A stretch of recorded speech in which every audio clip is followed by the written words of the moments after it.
पहले कर लेते हैं हम लोग डायपोल मोमेंट पे कुछ सवाल।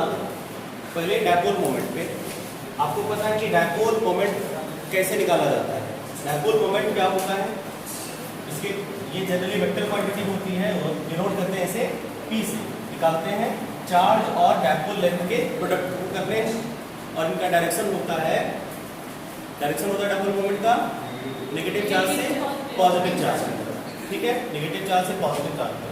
जैसे हमारे पास एक डायपोल है प्लस माइनस 2 म्यू सी का मतलब हुआ कि हमारे पास एक डायपोल है जिसके बीच का डिस्टेंस कितना है डायपोल, इसको कहते हैं, जैसे आपने मैथमेटिक्स में लिखा है सर्कल COR, इसका ये मतलब हुआ ऐसा सर्कल जिसका सेंटर O हो और रेडियस R हो। उसी तरह से एक ऐसा डायपोल जिसपे चार्ज इतना हो और डायपोल लेंथ इतना हो। आपको Q दे रखा है, इसमें आपको तो मैग्नीट्यूड से मतलब है क्योंकि साइड से कोई मतलब है नहीं।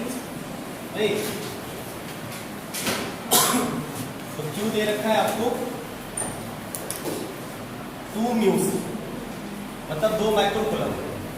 और आपको पता होना चाहिए कि माइक्रो का क्या मतलब होता है 10 टू द पावर -6, ऐसा ये कन्वर्ट कर लिए। और डायपोल लेंथ है मतलब आपको 12 का वैल्यू दे रखा है 4 एंगस्ट्रम, और एंगस्ट्रम को मीटर पे कैसे कन्वर्ट करते हैं 10 टू द पावर -10। तो 4 × 10 टू द पावर -10 ये मीटर हो गया। आपको डायपोल मोमेंट पूछा गया तो सीधा P = Q 12 कर लीजिए। Q का वैल्यू 2 × 10 टू द पावर -6 और 12 का वैल्यू देखो ये L नहीं है, आपको ये डायपोल लेंथ है और डायपोल लेंथ ही 2L होता है। ठीक है, हाँ, डायरेक्ट इसका वैल्यू पुट करेंगे 4 × 10 to the power -10, 4 2 8 8 × 10 to the power 8 6 14 -24। और इसका यूनिट क्या बनेगा, डायपोल मोमेंट का यूनिट क्या बनेगा, सर 16 होगा ना, सॉरी 4 × 10 to the power -10 होगा ना, एंगस्ट्रॉम में कन्वर्ट करना है। सॉरी, हाँ फिर 16 आ जाएगा, अभी 16 होगा। हाँ, तो इतना न्यूटन इनटू 16, हाँ 16 तो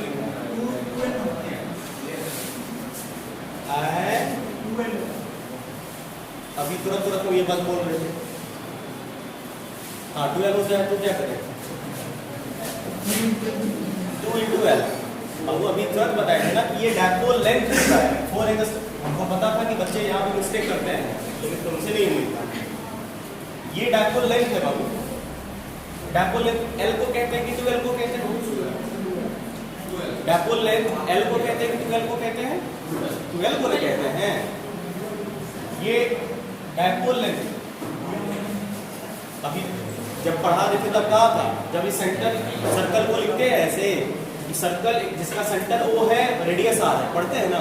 जैसे हम बोल दिए कि ऐसा डायपोल जिसका चार्ज इतना है और ये डायपोल लेंथ हुआ। डायपोल लेंथ का मतलब 2L होता है। गलती होती है बच्चों से कि ये L समझ के 2 कर देता है। आई बात समझ में, समझ पा रहे हैं कहाँ मिस्टेक होता है थोड़ा बहुत। हाँ, इसको ध्यान रखेंगे, न्यूटन इनटू मीटर होता है। Sorry, dipole Q coulomb into metre, coulomb into metre. Clear? अगला सवाल हमसे ये कहा गया कि हमारे पास एक इलेक्ट्रॉन है और एक प्रोटॉन है। बताइए इलेक्ट्रॉन और प्रोटॉन का पेयर डायपोल क्रिएट करेगा? यस करेगा, क्योंकि इलेक्ट्रॉन पे जितना पॉजिटिव चार्ज है और इलेक्ट्रॉन पे जितना नेगेटिव प्रोटॉन पे उतना ही पॉजिटिव। और सेम मैग्नीट्यूड वाले चार्ज अपोजिट नेचर के ही डायपोल क्रिएट करते हैं। हमारे पास डायपोल तो है, एक ऐसा डायपोल हो गया जिसका चार्ज कितना है 1.6 × 10 टू द पावर -19 कूलम और कीप एट इतना mm अपार्ट। इसका क्या मतलब हुआ कि दोनों के बीच का डिस्टेंस, मतलब आपको डायपोल लेंथ दे रखा है। डायपोल लेंथ का वैल्यू कितना है 4.3 mm। अब mm को m बना लो, मीटर बना लो तो कितना होगा 4.3 × 10 to the power -3 milli centimetre. कितना होगा mm को -3 होगा क्योंकि 10 mm मतलब 1 सेंटीमीटर। आपको ये पता है ना 10 mm = 1 cm। क्लियर? और आपको पता है 100 cm = 1 mm। बाबू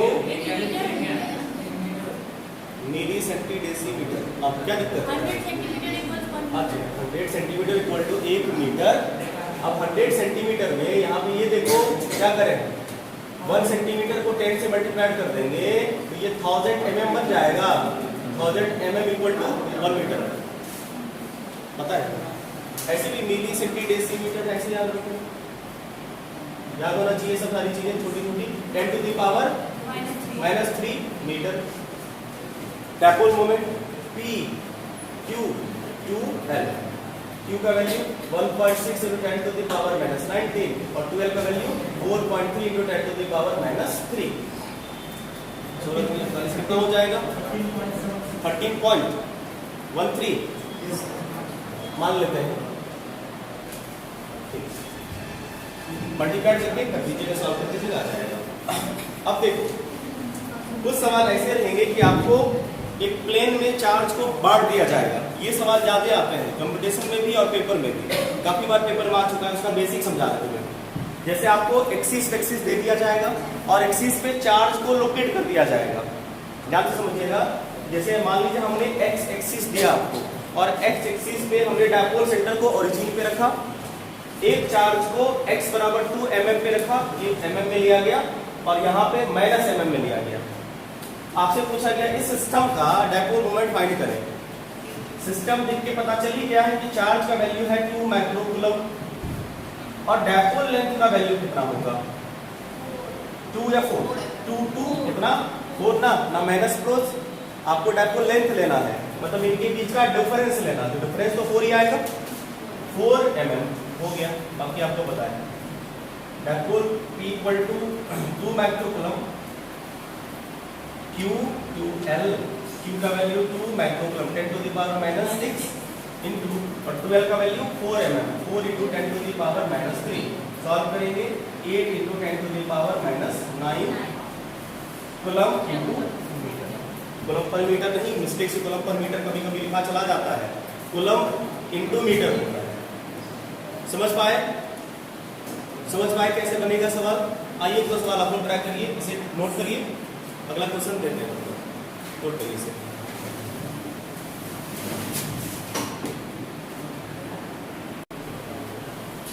देखिए कभी कभी सवाल ना आपको सिस्टम का पूछा जाएगा, अरेंजमेंट आपको दे दिया जाएगा। इस तरह की ढेर सारी वैरायटी बनती है, एक दो करा देते हैं ताकि आप उस चीज को पकड़ ले जो बताना हम चाह रहे हैं। कभी कभी आपको डायपोल दिया नहीं रहेगा, आपको डायपोल बनाना है। जैसे कि इस सिस्टम में देखो, क्या आपको डायपोल दिख रहा है? नहीं। लेकिन अगर तुम ध्यान से देखो तुम्हें ये 2 डायपोल दिखेंगे। आई बात समझ में? ये सब चीजें आपको खुद ऑब्जर्व करनी है। क्या आपको खुद सोचना है। काफी अच्छे सवाल ऐसे बनते हैं, बढ़िया आपका बेसिक हो गया है। अब आप जब इस तरह के क्वेश्चन को लेंगे तो आप ये लॉजिक समझ पाएंगे या उस सवाल के हिंट से आप इसके मैकेनिज्म को पकड़ पाएंगे। बहुत सुंदर सवाल इस लॉजिक पे भी बनता है कि आपको खुद डायपोल डिजाइन करना है। आई बात समझ में? डायपोल पे तो बेस्ड नहीं, लेकिन इस बार आया था फ्लक्स पे बेस्ड, इलेक्ट्रिक फील्ड पे बेस्ड। इसी कंसेप्ट से है कि आपको ना अरेंजमेंट को अपने सुविधा अनुसार देख लेना है। अभी हम लोग फ्लक्स वो सवाल आपको कराएंगे क्लास में जो इस बार मेंस में आया है। देखो कैसे सोचा गया सवाल को, काफी अच्छा और आसान क्वेश्चन आता है, एकदम बिल्कुल ही बेसिक कंसेप्ट बेस्ड क्वेश्चन आते हैं। तो उसे आपको खुद ये अरेंजमेंट बना लेना है अपने अकॉर्डिंग, अपने सुविधा अनुसार। जैसे यहाँ पे देखिए सर, हमारे पास एक प्लेन है जिसमें ओरिजिन पे +2q चार्ज रखा है और यहाँ पे -q डायपोल तो मिला नहीं, लेकिन ध्यान से देखो इस +2q को +q 2 हिस्सों में बांट दें। एक इसे इसके साथ पेयर कर देते हैं, भाई ये भी खुश, एक इसके साथ पेयर कर देते हैं, ये भी खुश। आई बात समझ में? तो चलिए आपके पास 2 डायपोल बनेंगे। ध्यान से देखो, एक बनेगा ये, देखो अगर इस कोऑर्डिनेट को तुम देखो तुम्हें समझ में आए। देखो कभी कभी इस सवाल में ये वैल्यू दे रखा था, हम जानबूझ के कोऑर्डिनेट दे ताकि कोऑर्डिनेट से आपको ये डिस्टेंस निकालने आना चाहिए और शायद ये आता भी होगा सबको। इसका ये मतलब हुआ कि इनके बीच की दूरी क्या है? 2 सेंटीमीटर है। 2 सेंटीमीटर इनके बीच की दूरी 2 सेंटीमीटर। ये जरूरी नहीं है सेम हो, गिवन इन्फॉर्मेशन पे काम करने आपको। अब आप बताइए कि आपके पास 2 डायपोल बने, एक डायपोल बना इस तरफ, ये P1 और एक बनेगा किस तरफ? नेगेटिव से पॉजिटिव की तरफ P2 बनेगा। अब बताइए P1 इक्वल टू क्या होगा, Q2L, लेकिन Q का वैल्यू Q ही है और 2L का वैल्यू कितना है, 2 सेंटीमीटर, 2 × 10⁻⁻², चलेगा। या इसको मान लेते हैं, अभी 2 ही रहने देते हैं, कोई दिक्कत, सेंटीमीटर में 2 ही रहने देते हैं, बाद में लिख लेंगे। आगे P2 देखो जरा, Q ये भी 2L आएगा, ये भी एज इट इज आएगा Q2, परंतु हमको नेट डायपोल मोमेंट चाहिए। नेट डायपोल मोमेंट मतलब, क्योंकि ये डायपोल मोमेंट वेक्टर क्वांटिटी है, इसलिए आपको वेक्टर सम करने पड़ेंगे इन दोनों का। आप जरा इस P पॉइंट को देखो, वो पॉइंट को देखो, इस वाले P1 का डायरेक्शन इधर है, बोलो बाबू, मतलब, और एक P डाउनवर्ड है P2 जिसका मैग्नीट्यूड सेम है। आप बताइए दो इक्वल मैग्नीट्यूड वाले वेक्टर को 90 डिग्री पे ऐड करना है तो रिजल्टेंट कितना होता है, P² + P² का स्क्वायर रूट। ये सुनो, ये आपका P नेट आएगा बाबू, और P नेट होता है अगर 2 हो तो √2 टाइम्स ऑफ P, √2P। ये आपको पहले से पता है। बताओ इनमें किसको कंफ्यूज है, ये काफी टाइम्स यूज होगा, अभी पूछ लो कि सर ये दोनों ऐसे कैसे होता है, किसी को कंफ्यूजन है? चलो, क्योंकि ये काफी टाइम्स यूज होने वाला है, अभी समझ लो कैसे होता है। मेरे ननू मनीष देखो बाबू कैसे होता है। आपके पास मान लीजिए 2 वेक्टर है, एक वेक्टर A है और दूसरा वेक्टर B है, इसके बीच का एंगल 90 डिग्री। तो 2 वेक्टर का सम 90 डिग्री पे, वेक्टर सम का फॉर्मूला याद होना चाहिए, क्या होता है, A² B² 2AB cos θ का स्क्वायर है। क्लियर? अब आप मुझे बताइए, अगर ये एंगल 90 डिग्री हो, cos 90 खत्म, ये वाला ये 0, cos 90 कितना होता है 0, तो 0 से ये वाला पूरा टर्म खत्म हो जाएगा, ये पूरा टर्म खत्म हो जाएगा, ये पूरा खत्म हो जाएगा बाबू, क्या बचा, A² B² बचा। अब आप ही बताइए, अगर A का वैल्यू x हो और B का वैल्यू भी x ही हो जाए, दोनों का मैग्नीट्यूड सेम हो जाए, तो A की जगह पे x² लिखोगे, B की जगह पे x² लिखोगे, स्क्वायर रूट करोगे, 2x² का स्क्वायर रूट करोगे, √2 बाहर आ जाएगा और x² का x हो जाएगा। आई बात समझ में? यहाँ भी वही हुआ है कि एक डायपोल मोमेंट डाउनवर्ड एक्ट किया, किस मैग्नीट्यूड से, जितने मैग्नीट्यूड के साथ उतने ही मैग्नीट्यूड के साथ एक दूसरा डायपोल मोमेंट इस तरफ एक्ट करता है। तो 2 इक्वल वेक्टर 90 डिग्री पे ऐड हुआ है, तो सीधा उसका रिजल्टेंट कितना होगा, √2P। डायरेक्शन आपको पता है इधर होगा, क्लियर है? डायरेक्शन निकालने आता है, जिसे बता देंगे कि P1 से इतना डिग्री इधर काम चलेगा। जब पूछा जाएगा तो निकाल दीजिएगा एंगल के फॉर्म में, या इसको क्या लिखते हैं, चलिए बता देते हैं डायरेक्शन का। मैग्नीट्यूड क्लियर हो गया?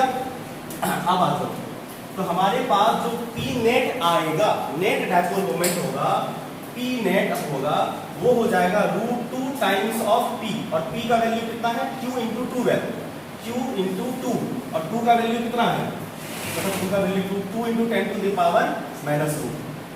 ये हो गया आपका कूलम्ब मीटर। अगर इसका वेक्टर फॉर्म लिखना हो तो,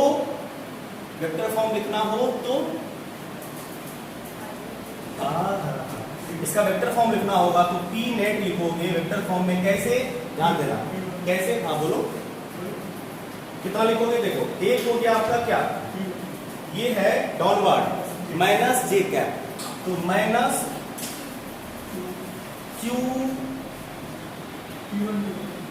हाँ मतलब देखो minus P1 J² minus P2 J² minus P1 I²। ये हम P1 की जगह पे ये वैल्यू रख दीजिएगा, P2 की जगह पे ये वैल्यू रख दीजिएगा। आई बात समझ में?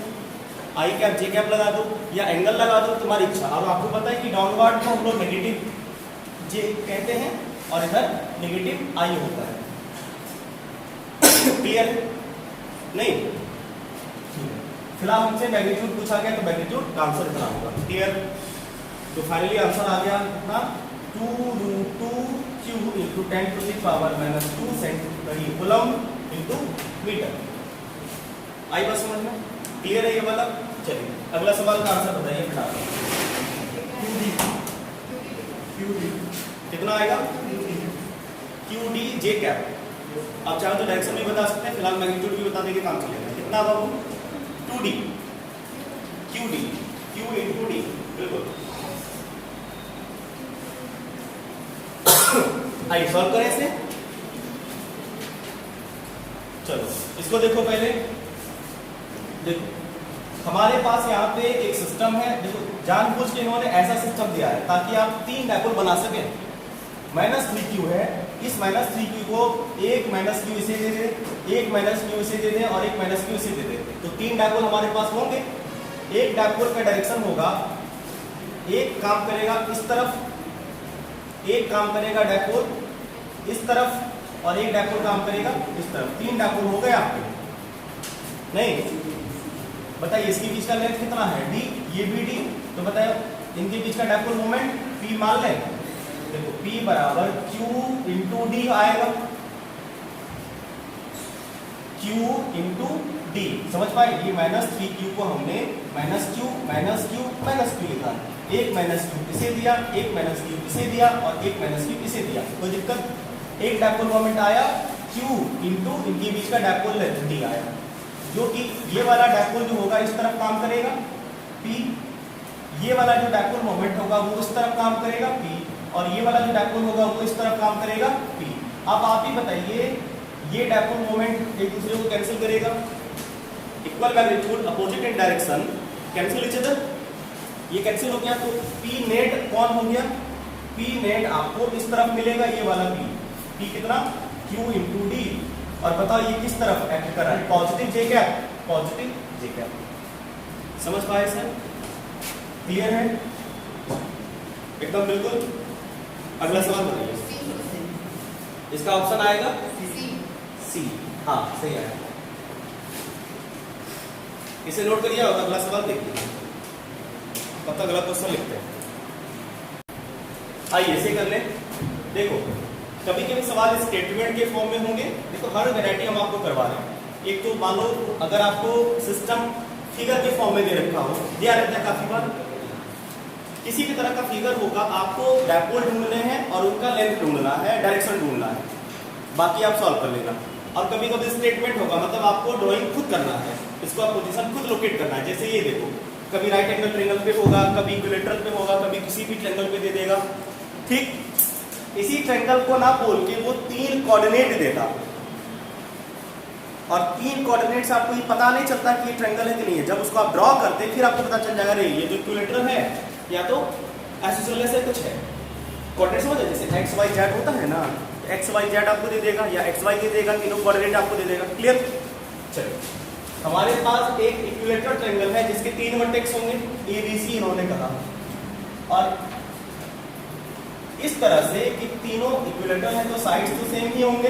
साइड हो गया इसका L, 3 चार्ज रखे हैं। ए पे चार्ज रखा है कितना? +q, बी पे चार्ज रखा है +q, और सी पे इन्होंने चार्ज रख दिया है -2q का। क्या दिक्कत? 2 डायपोल यहाँ भी बने हैं आपके।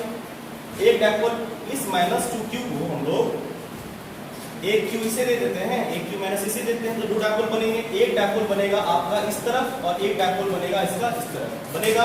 अगर C पॉइंट को देखें तो C पॉइंट पे 2 डायपोल मोमेंट बन रहे हैं, और डायपोल मोमेंट हो जाएगा यहाँ पे q into dipole length L। अब बताइए C पॉइंट पे यहाँ पे एक P एक्ट किया, यहाँ पे एक P एक्ट किया, इसके बीच का एंगल 60 डिग्री। मतलब ये हुआ है कि 2 वेक्टर को आपको 60 डिग्री पे ऐड करने हैं, और 2 वेक्टर को 60 डिग्री पे ऐड करते हैं कितना होता है? b square q square. हाँ जी, यहाँ पे होगा आपका p नेट जो आएगा, p नेट किधर होगा? कुछ इस तरफ होगा, बीच में एकदम बिल्कुल भी मिडवे होगा 30 डिग्री p नेट, और ये p नेट आएगा आपका p square plus 2pq cos 60 का वैल्यू होता है 100।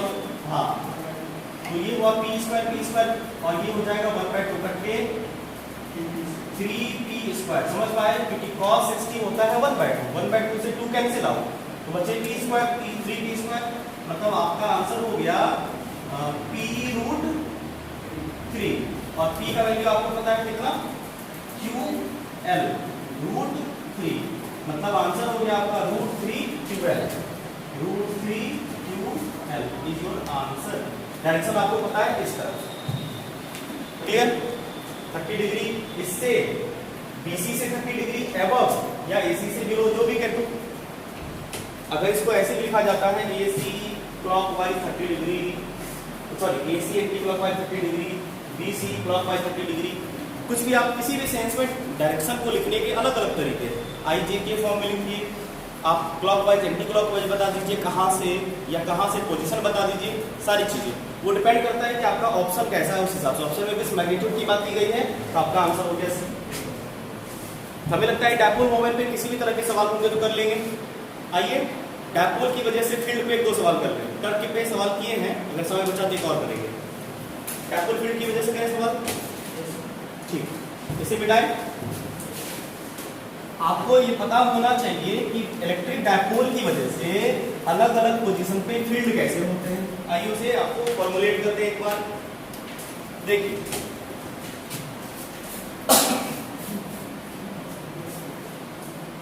On due to dipole, electric field due to dipole. देखो पहली बात कि डायपोल की वजह से एक्सियल पे फील्ड कितना होता था 2pk बाय q, लेकिन ध्यान देना जनरल फॉर्मूला याद रखना आपको, ऐसे तो आपको पता है कि 2pk बाय x³ होता है, लेकिन ये आइडियल के लिए होता है ना, ये आइडियल के लिए होता है ना, ये तब जब L नेग्लिजिबल हो r के रिस्पेक्ट में x के रिस्पेक्ट में, लेकिन जनरल क्या होता है 2pk by x³ and x square minus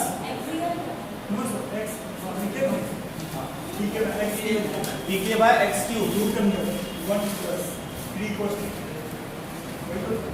axial ऐसे नहीं करते हैं, एक्सियल हाँ सही है। इसका होता है आपको x square minus L square का होल स्क्वायर होता है, और यहाँ पे 2x होता है, 3/2 नहीं,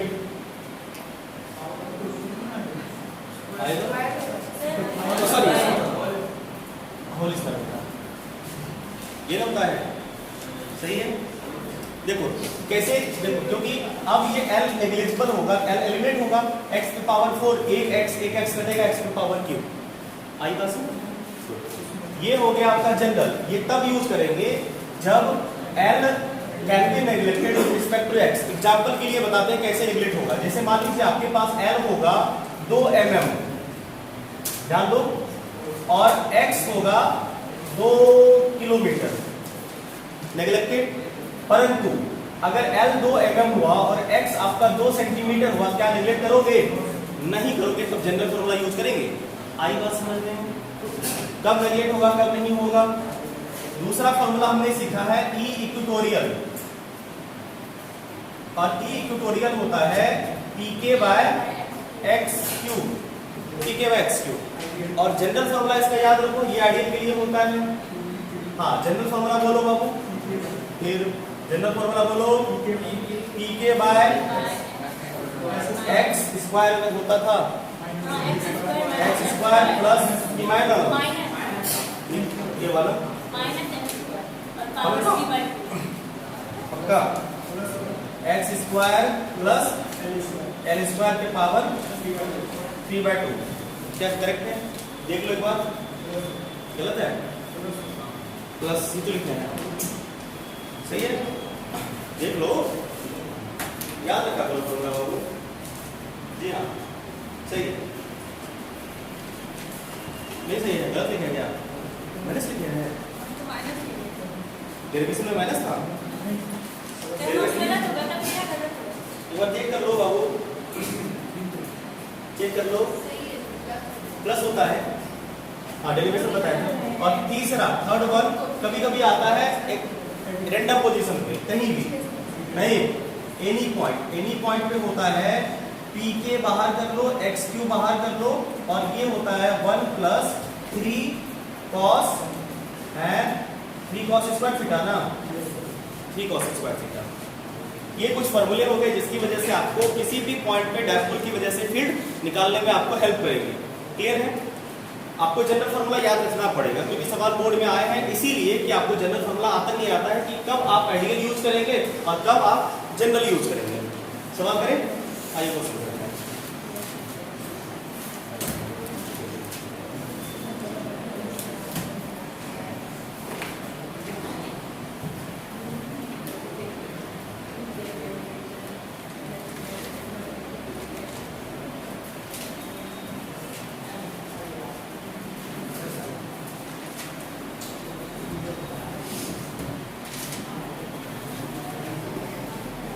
क्वेश्चन करें,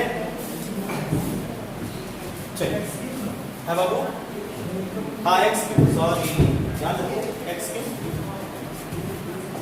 एक्स क्यू। एक बात याद रखिएगा, पॉइंट चार्ज की वजह से इलेक्ट्रिक फील्ड, एक बात ध्यान रखना, पॉइंट चार्ज की वजह से जो इलेक्ट्रिक फील्ड होती है वो इनवर्सली प्रोपोर्शनल टू स्क्वायर, जबकि डायपोल की वजह से एक्स क्यूब के इनवर्सली प्रोपोर्शनल होती है। ध्यान रखिएगा, क्लियर है। पॉइंट चार्ज की वजह से फील्ड स्क्वायर का इनवर्सली प्रोपोर्शनल और डायपोल की वजह से फील्ड किसी पॉइंट पे क्यूब का इनवर्सली प्रोपोर्शनल होता है। आइए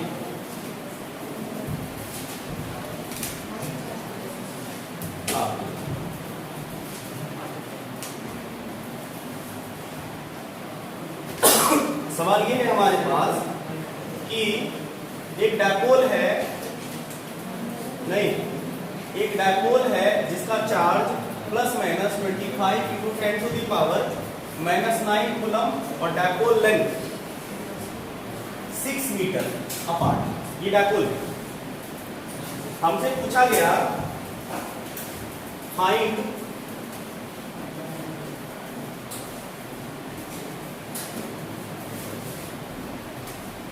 E due to dipole, पहला on axial line और दूसरा on equatorial line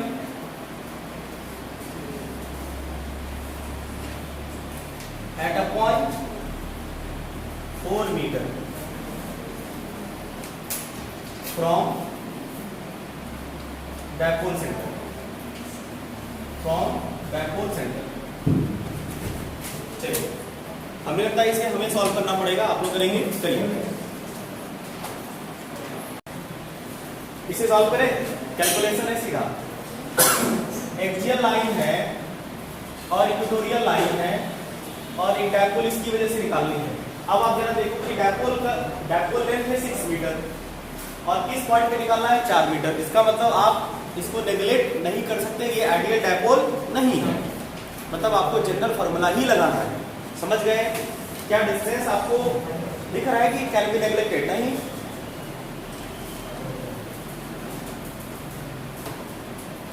ठीक है, अब बताइए ई एक्सियल का फॉर्मूला लगाओगे कौन सा वाला? हाँ 2pk by X square minus L square के पावर 2 इंटू एक्स, ये चलता है। अब देखो 2p का वैल्यू कैसे निकालोगे? बिल्कुल p का वैल्यू निकालने के लिए q12 करिएगा और q का वैल्यू कितना है 25 इंटू 10 टू दी पावर -9 और q2l का वैल्यू 2l डायपोल लेंथ होता है जो कि सीधा सीधा दिखेगा 6 मीटर। आपको कुछ नहीं करना है, 6 सीधा रखना है। समझ गए? 2l का वैल्यू ही डायपोल लेंथ होता है 2l, डायपोल लेंथ का वैल्यू 6 मीटर। x का वैल्यू क्या रखोगे? किस पॉइंट से x कहां से लेते हैं सर? डायपोल सेंटर से। हमें डायरेक्ट डायपोल सेंटर से दे रखा है, इसलिए x का वैल्यू सीधा कितना हो जाएगा 4 और बाकी आपको पता है 4 स्क्वायर माइनस L कितना होगा? 2L का वैल्यू है 6, L का वैल्यू 3 होगा, 3 स्क्वायर का होल स्क्वायर। बाकी आप समझदार हैं। आगे भी नहीं ना, कर लोगे ना कैलकुलेट। इसके बाद हाँ सर देखो फार्मूला क्या है एक्सियल का, फार्मूला आपको याद रखना पड़ेगा। एक्चुअल का रैंडम पॉइंट का जनरल फॉर्मूला होता है 2pkx/x² - l²। अब ये समझ लीजिए कि आपके पास एक डायपोल है, यहाँ पे दिख रहा है, यहाँ पे एक डायपोल है नेगेटिव पॉजिटिव, ठीक है।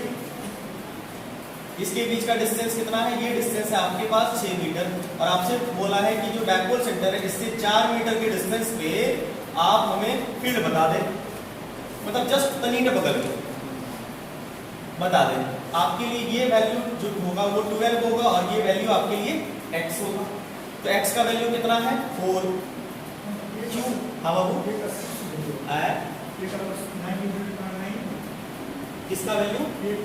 अच्छा, k का वैल्यू अभी रखी नहीं है, k भी रख दो। 6 12 का वैल्यू है। सुनो, ऐसे करोगे तो हो गया, फिर सवाल कर लिए। अब सुनो, 2 का वैल्यू 2 ही रहेगा। p का वैल्यू क्या है? p का वैल्यू q12 होता है ना। q का वैल्यू 4 कितना है? 25 × 10⁻⁻9, और 12 का वैल्यू 12 ये होता है ना, जिसका वैल्यू 6 दे रखा है, 6 कर दिए। k का वैल्यू होता है 9 × 10⁻9। x का वैल्यू कितना है? 4 कर दिए। अब हमसे बोला x² - l² करिए। x का वैल्यू 4, l कितना होगा? देखो 12 का वैल्यू 6 है, l का वैल्यू 6/2 मतलब 3 का स्क्वायर, होल स्क्वायर। सॉल्व कर लेंगे, कट जाएगा, ठीक है। ठीक, अगला एक सवाल इसी में देख लो जरा सा। अब ये सवाल आपको स्टेटमेंट में भी कभी कभी आ सकता है, स्टेटमेंट वाला भी करवा देते हैं। सिस्टम ऑफ चार्ज है, देखो ध्यान से देखो, आपको डायपोल दे रखा है 3.5 - 3.5 लोकेटेड एट पॉइंट इतना इतना इतना। देखो जरा, x और y इसका 0 है, मतलब ये ओरिजिन पे है ना, x और y 0 पे, ये ओरिजिन पे है, ओरिजिन पे। यहाँ पे एक छोटी सी बात है जो हमें बतानी है। सवाल कराने का वैसे खास मकसद नहीं था मेरा, कैलकुलेशन आप देख चुके हैं, फॉर्मूला भी आप देख चुके हैं। एक छोटी सी बात समझानी थी हमें, वो समझा रहे हैं। ये डायपोल सेंटर हुआ। अब यहाँ से देखो, ये क्या है? -10 सेंटीमीटर। तो इधर एक चार्ज होगा आपका, कौन सा वाला? Negative q। -q कहाँ पे है? 10 सेंटीमीटर पे, -10 पे। और एक पॉजिटिव चार्ज है +10 सेंटीमीटर के डिस्टेंस पे, +q। ऐसा ही कुछ है। लेकिन जरा ध्यान से देखो, ये x एक्सिस है, ये x एक्सिस है, y एक्सिस है, ध्यान रखना, z एक्सिस है।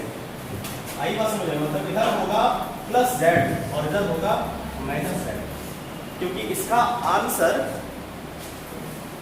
जो था ना डायरेक्शन वाला था, ऑप्शन डायरेक्शन वाला था, इसीलिए आप तो x समझ लोगे। ध्यान रखना ये बात को, ये है x, ये है y और ये है z। z मतलब k कैप, इसका आंसर k कैप के फॉर्म में था।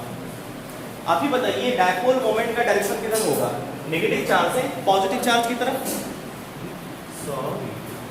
QA है कहाँ पे? देखो QA है -10 पे, QA यानी कि पॉजिटिव चार्ज है, किधर? नेगेटिव चार्ज है इधर। लोकेशन देख लेना।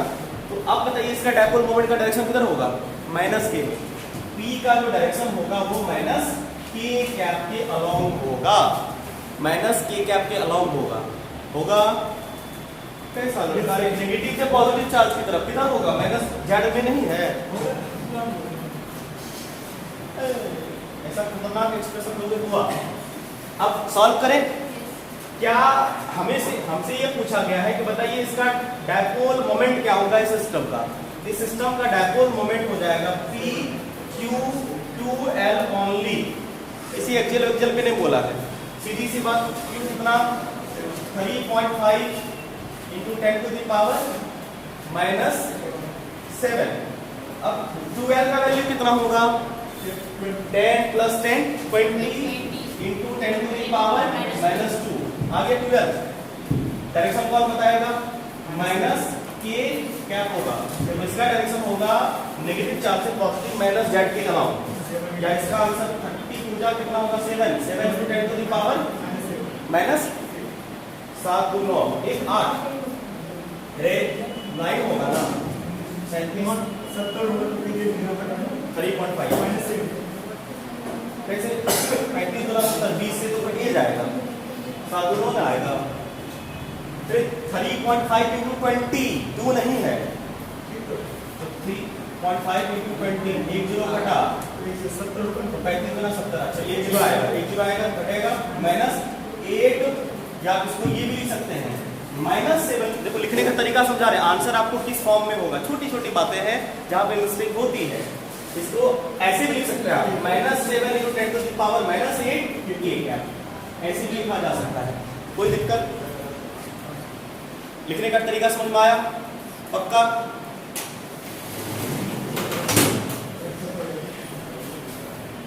ये सवाल बोला ना सर, ये सवाल ऐसे भी प्रोडक्ट पे बेस्ड है और आपको वेक्टर प्रोडक्ट आना चाहिए, आता है नहीं आता है रिवीजन करके आएंगे, अगर किसी को समस्या है बाद में मिलेंगे।